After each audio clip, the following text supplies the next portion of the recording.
Okay, our next topic is March 24, 2026. This is a lesson study. Title is Stand Perfect and Whole. So, stand perfect and whole, brothers and sisters. Hashtag stand perfect and whole. So, una, tayo ay ginawa na perpekto sa pamamagitan ng Diyos. 2. Kumpleto at buo sa pamamagitan ng pag-ibig ng Diyos according to Colossians 2 verse 16.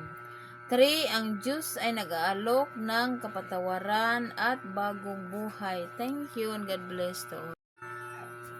Okay, our topic for today is about church affiliation. This is a lesson study, brothers and sisters. So, church affiliation, una, mahalaga ang pagkakaroon ng community ng mga mananampalataya.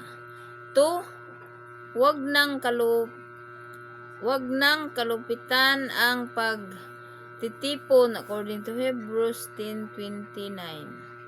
3. Ang simbahan ay lugar ng pagsamba, pag-aaral at pagkakaisa.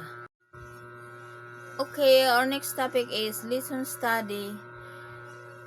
Lessons on outdoor messaging. Hashtag outdoor messaging. Lessons on outdoor messaging, brothers and sisters. Una, minsan ang pinakamagandang aral ay natutunan sa labas. 2. Ang kalikasan ay nagsasalita ng tungkol sa kapangyarihan ng Diyos. 3. Makinig sa aral ng kalikasan at makikita mo ang kagandahan ng Diyos.